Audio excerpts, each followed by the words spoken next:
Bienvenido a Voces del Cambio, líderes de la nueva experiencia del cliente.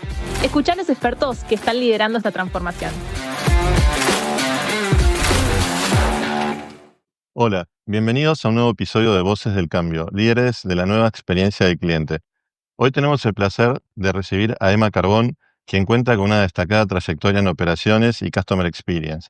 Emma, bienvenida al podcast y muchas gracias por acompañarnos hoy. Muchas gracias a vosotros por tenerme. Un placer estar aquí. Igualmente, Emma. Bueno, Emma estudió Humanidades, comenzó su carrera en ventas y atención al cliente. Luego en Londres gestionó equipos trabajando en lugares emblemáticos como la National Gallery y el British Museum. De regreso en España, se unió a Inditex, donde asumió varios roles hasta llegar a la dirección de atención al cliente, gestionando mercados internacionales, incluida la apertura de China junto con el sitio de Alibaba. Tras un break para estudiar un máster en cadena de suministro, Big Data y Business Intelligence, Emma asumió su actual puesto en Globo como Head of Outsourcing and Vendor Management, coordinando relaciones con proveedores y contribuyendo a la estrategia de crecimiento de la empresa. Hoy Emma compartirá su visión sobre cómo se puede mejorar la experiencia del cliente externalizando las operaciones de postventa, cuáles procesos se pueden delegar y cuáles no, y cómo seleccionar los mejores proveedores. Ahora sí, comenzamos. Emma, para empezar, cuéntanos qué desafíos principales debe resolver una persona a cargo del outsourcing, de la atención de clientes y de la administración de proveedores de call center. Buena pregunta. Bastantes. O sea, la respuesta resumida sería bastantes. Pero creo que antes de... muchas veces nos centramos, ¿no?, en cuáles son las fricciones o los retos con los proveedores, pero creo que a veces los clientes no hacemos un primer ejercicio, que es nosotros mismos definir qué es un buen servicio, qué es lo que estamos buscando, ¿no? A veces creo que vamos a lo básico, ¿no? Niveles de servicio, CSAT, pero creo que los clientes nos olvidamos de hacer una labor de categorización interna, de decir, bueno, vale, para mí, ¿qué es lo importante? ¿Qué es lo secundario? ¿Qué es lo poco relevante? ¿Qué es para mí un buen servicio? ¿Cómo se lo explico a mis proveedores? Entonces, creo que a veces nos lanzamos a externalizar y esa parte no la tenemos también trabajada. Entonces, diría que el reto no es solo por parte de nuestros proveedores, sino también como clientes.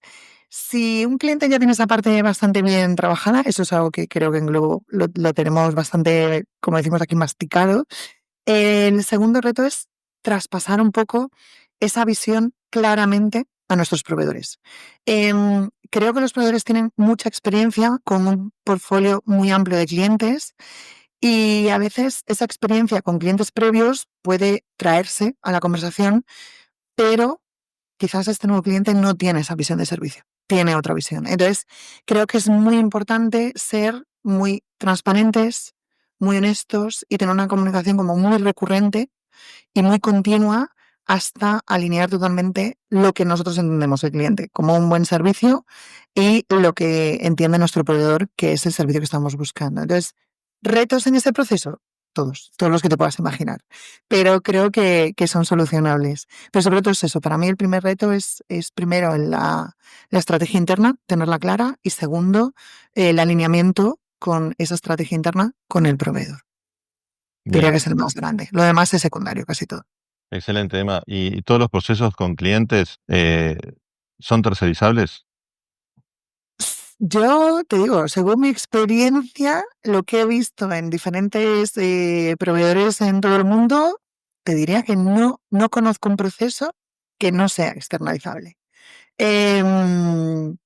Yo he visto, no incluso en las empresas que yo he trabajado, sino cuando he visitado proveedores, he visto procesos externalizados de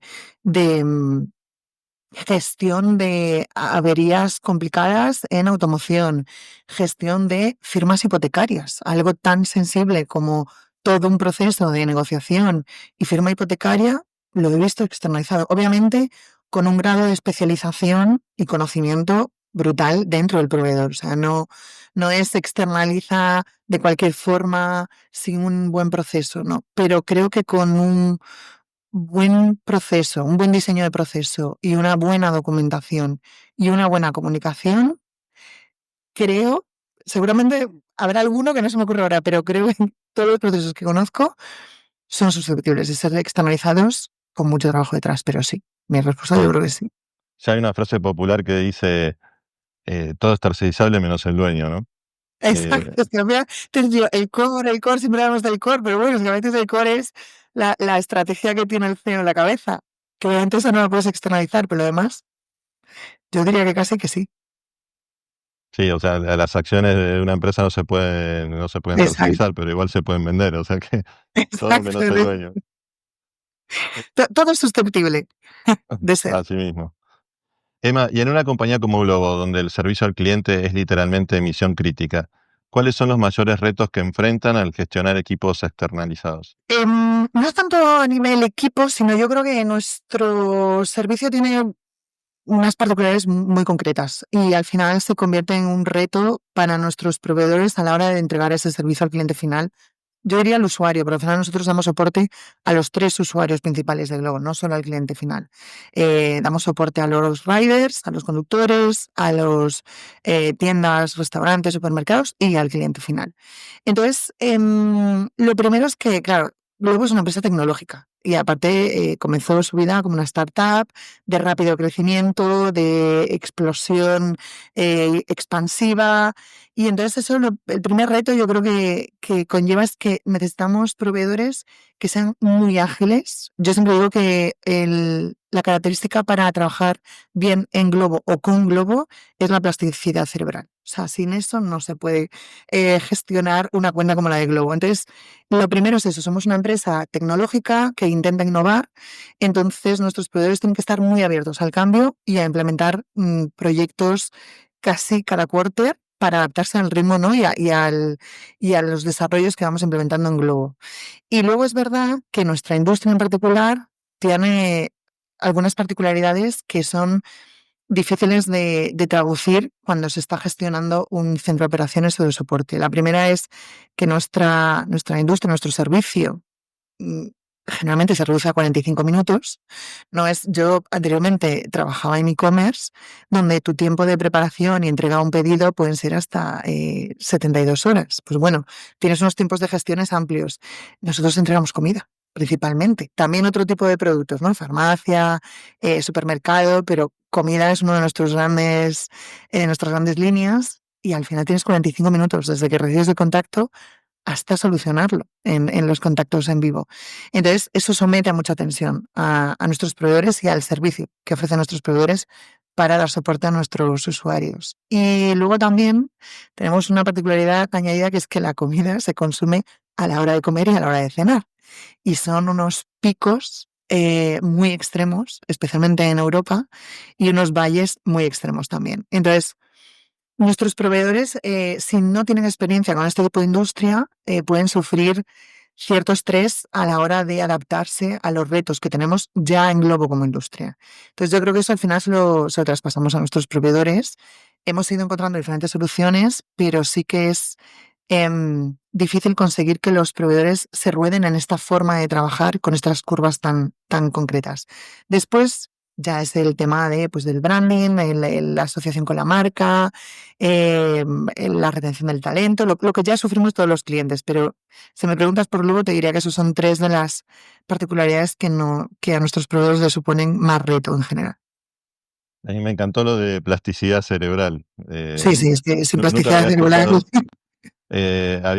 Obviamente flexibilidad empresarial, de hecho es uno de nuestros valores como empresa, pero creo que nace en eso mismo, de la flexibilidad cerebral, ¿no? Y por lo que comentas, creo que nadie puede estar aburrido trabajando para Globo.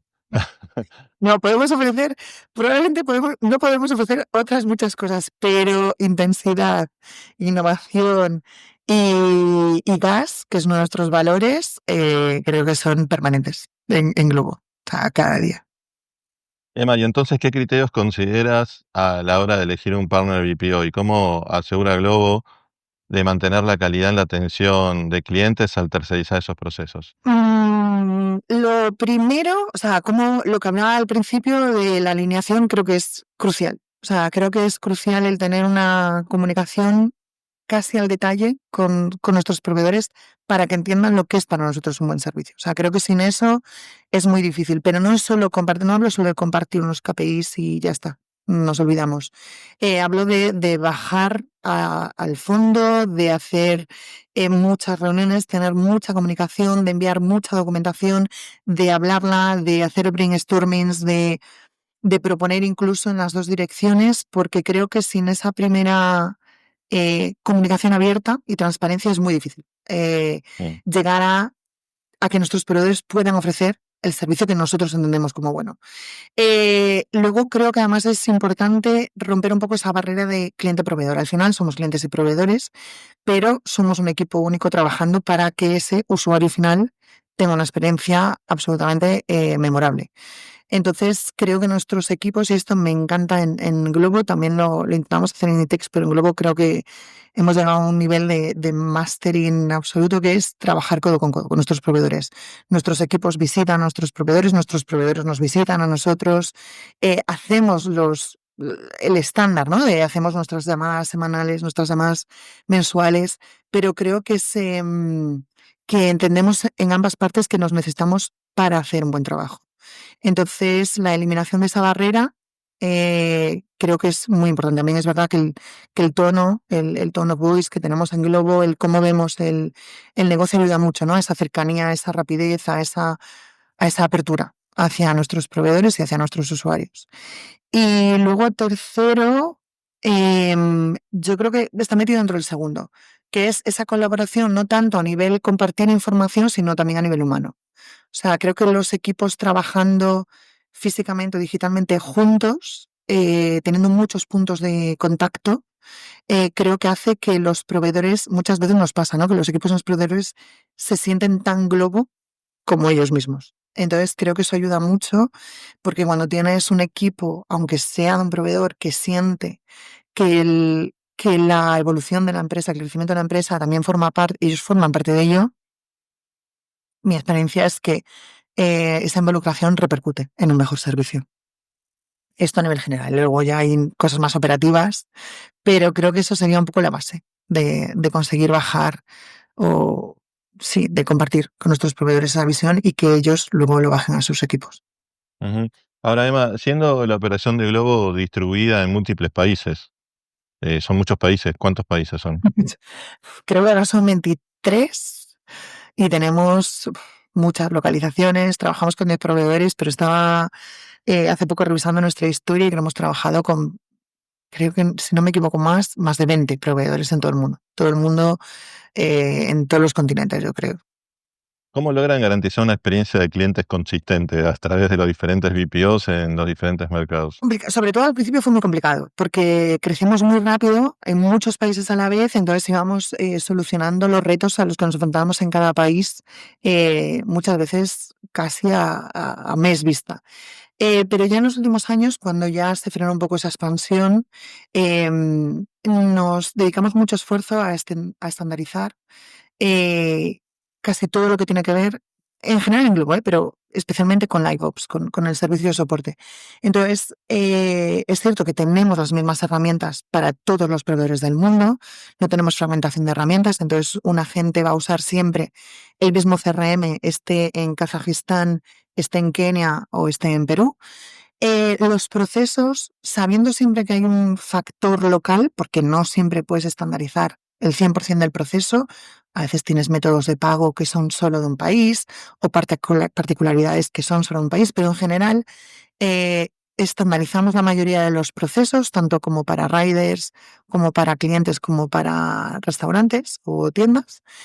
Y también intentamos estandarizar todo lo que es la vida de nuestros agentes durante el ciclo de Globo. Es decir, el onboarding es el mismo, al 99%. Da igual si tú entras a formar parte de la familia Globo en Brasil que en Rumanía. Tu onboarding, tu experiencia, tus herramientas, tus procesos van a ser los mismos. Entonces yo creo que al final, si tú estandarizas esto alrededor del mundo, la experiencia del cliente o del usuario en cualquier parte del mundo debería ser bastante estandarizada. Obviamente, repito, siempre hay que dejar un margen para la localización, porque además te obliga las particularidades de un país y de una operación, pero en general creo que la experiencia es muy similar y yo te recomiendo que si vas a cualquier país y puedes probar Globo, que me comentes si notas mucha diferencia, pero en general es muy similar. Qué bueno, excelente. Yendo ahora al tema de moda de la inteligencia artificial, Emma, y desde tu perspectiva, ¿no? ¿Cómo puede la IA complementar el trabajo humano en la atención de clientes sin sacrificar ese toque personal que los usuarios tanto valoran? El tema, bueno, tú lo has dicho, el tema, te iba a decir, va a llegar, ¿no? Y no, ya ha llegado. O sea, ya la inteligencia artificial, ya empiezo a ver muchos proyectos que ya llevan imbuidos o incluidos la inteligencia artificial.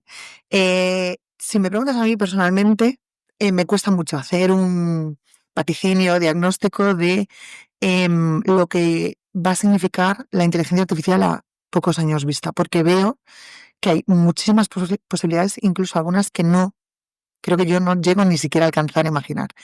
A día de hoy se está utilizando ya en muchos procesos que tenemos de atención al cliente, desde utilización de herramientas para revisar el tono de nuestro contenido o la calidad gramatical de nuestro contenido, se está utilizando a nivel contractual, se utiliza para eh, todo lo que es auditorías de calidad, es decir, está entrando. ¿Cómo puede sustituir o cómo lo vamos a combinar con el toque humano? Creo que va a pasar un poco como con las automatizaciones, ¿no? La gente al principio hablábamos de que las automatizaciones iban a suponer a lo mejor una fricción con el tema humano. Creo que no, que al final es combinarlos los dos. Y probablemente el futuro de la atención al cliente, cuando la inteligencia artificial esté implementada, seguirá un poco esos mismos pasos, ¿no? Tendremos una parte humana detrás.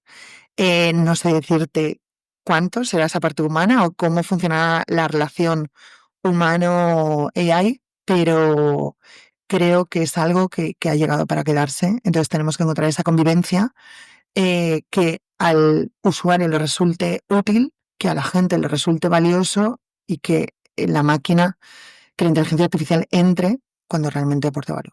Entonces, creo que es una ecuación que personalmente creo que aún se está resolviendo. Creo que no está resuelta, si me preguntas. Bien, bien. Y mirando hacia adelante también, ¿cuáles crees que son las tendencias que marcarán el futuro de la atención al cliente en empresas digitales como Globo, ¿no? No solamente de tecnología, sino tendencias de mercado. ¿Cómo lo imaginas? Es que tengo una visión tan futurista que creo que es un poco irreal. Entonces, creo que en el corto plazo se habla mucho, obviamente, de los bots hiperrealistas. Evidentemente, creo que va a haber una mejora absoluta en la gestión de la data que hacemos a día de hoy las empresas. Creo que ahora mismo no estamos exprimiendo, optimizando todo el uso o todos los beneficios que nos puede traer la AI para, por ejemplo, comunicaciones proactivas, marketing, incluso en los contactos reactivos. Muchas veces seguimos pidiendo, ¿no?, datos al cliente, seguimos haciendo como esa recopilación en cada contacto. Creo que esto, los bots hiperinteligentes van a ir un paso más allá. Entonces creo que va a ser conversaciones un poco diferentes a las que tenemos ahora, gracias a la AI. ¿Cuál será el resultado final dentro de 10 años? No lo sé. A corto plazo sé que creo que vamos a notar primero, creo que vamos a notar una subida en la exigencia del cliente, porque creo que la AI va a mejorar la experiencia. Por la parte tecnológica y humana y la del servicio, creo que vamos a ser muchísimo más rápidos implementando mejoras y creo que vamos a poder hacer una atención mucho más personalizada y mucho más certera, sin necesidad de hacer tanto trabajo de búsqueda o pregunta al cliente, por ejemplo. Y creo que vamos a dar soluciones mucho más efectivas en mucho menos límite de tiempo. Después de eso, no tengo ni idea. Tengo mucha curiosidad y tengo mucha curiosidad por ver qué nos trae la inteligencia artificial al medio plazo.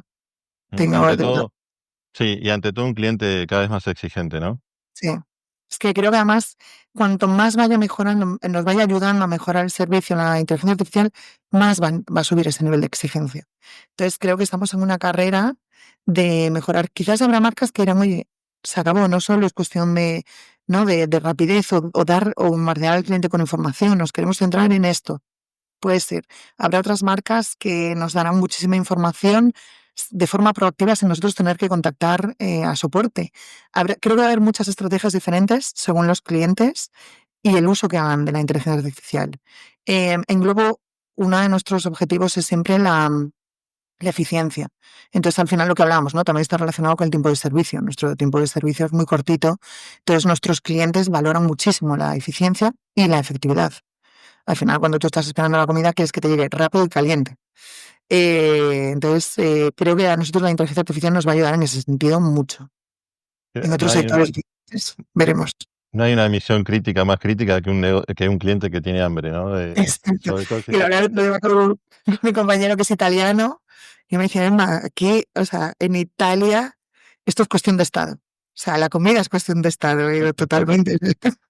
O cuando hay un niño, un hijo, un sobrino esperando una comida y uno es el responsable de ello, ¿no? Exacto, exacto, Bien. totalmente. Ahora viene la pregunta bonus track, Emma, que siempre es muy esperada por toda nuestra audiencia. Relacionado con los temas conversados hoy, ¿hay algún libro, podcast o recurso que te haya inspirado últimamente y que quisieras recomendar? Con lo conversado hoy, es que es muy antigua y no creo, no sé yo si estaría directamente relacionado, pero sí que justo esta semana, este fin de semana creo que fue, vi una película que no tiene que ver con el tema tecnológico, con el tema de soporte de atención al cliente, pero sí que tiene que ver con un tema que creo que es crucial para nuestros proveedores y para nosotros como clientes, que es la resiliencia, que me cuesta mucho esta palabra, que es la película El 47. Realmente a nivel temática no tiene que ver con esto, pero cuenta la historia de un grupo de migrantes Ujú. del sur de España que llegaron a Barcelona en los años 50. Entonces no tenían capacidad económica, compraron unas tierras y montaron un barrio de cero construyendo las casas con sus propias manos. Y además había una ley que decía que si cuando salía el sol tu casa tenía techo, ya no la podían derribar la policía. Entonces fueron creando ese barrio en el medio de la montaña, sin luz, sin agua, sin gas, no llegaba el transporte público, muy lejos de la ciudad, y te va contando toda la historia de este barrio durante 25 años, cómo esos trabajadores se enfrentaron a todo tipo de penurias, pero crearon una comunidad con el esfuerzo de todos, o sea, gente daba clases, gente traía agua, gente transportaba a los enfermos y al final, a día de hoy, ese barrio existe en Barcelona, ese barrio ya tiene calles asfaltadas, ese barrio tiene un bus, sigue teniendo carencias porque estaba leyendo en la actualidad cómo está, pero creo que es una película que me puso los pelos de punta porque cuenta la historia de cómo uno de esos vecinos pelea hasta el infinito por llevar una línea de bus urbana hasta este barrio. Entonces él es conductor de bus y finalmente secuestra un bus, y está basado en hechos reales, y secuestra un bus y de esa manera consigue que el transporte metropolitano, la empresa de transporte metropolitano de Barcelona empiece a tener este barrio en cuenta. Entonces, primero es muy emotiva, toca muchos temas emotivos, pero creo que demuestra que con perseverancia, quizás las cosas no salen como exactamente lo tenemos en mente, pero sí que el resultado puede ser diferente, pero no tiene por qué ser peor. Entonces, creo que muchas veces nuestros proveedores a veces nos quieren decir cosas, nosotros como clientes estamos como muy enfocados en nuestra visión, pero al final cuando nuestros proveedores realmente nos enseñan, ¿no? Por qué es importante el mensaje, en qué hay que prestar atención, la parte del equipo humano, que para mí no hemos hablado de esto, pero que es imprescindible, creo que llegamos a un buen puerto y creo que llegamos a un entendimiento. Espero que no haya que secuestrar nada para llegar a ese entendimiento, pero sí que me resultó una película muy reveladora en esos valores, ¿no? que demuestra y que creo que se puede exportar a cualquier parte de nuestra vida, y en este caso a la relación proveedor-cliente. Pero sí, si alguien la quiere ver, se llama El 47 y va del secuestro de ese bus. Bien, excelente. Sí, me quedo con la idea de que manejan valores muy importantes para la relación con los proveedores. Es una visión, bueno, nosotros tenemos 22 años como empresa, la hemos visto muy pocas veces, sinceramente. Esa ¿Mm? visión de alineación estratégica y casi Bueno, de hecho, tú sabes, nosotros trabajamos para el grupo Delivery Hero en América Latina y sentimos que hay hasta una integración en la cadena de valor de nosotros como proveedor y Delivery Hero como cliente. Eso es fabuloso por la sinergia, la simbiosis que genera y la dinámica de negocios y cómo los procesos pueden mejorar constantemente y cada vez el cliente recibir mejor calidad, en definitiva. Exacto, es que al final, aunque el trayecto sea difícil, bueno, es lo que muestra un poco la película, ¿no? Que la colaboración, o sea, tiene que haber un líder, varios líderes, pero cuando hay un espíritu colaborativo puede ser muy larga la cuesta, el esfuerzo, pero se acaba llegando. Bien, bien.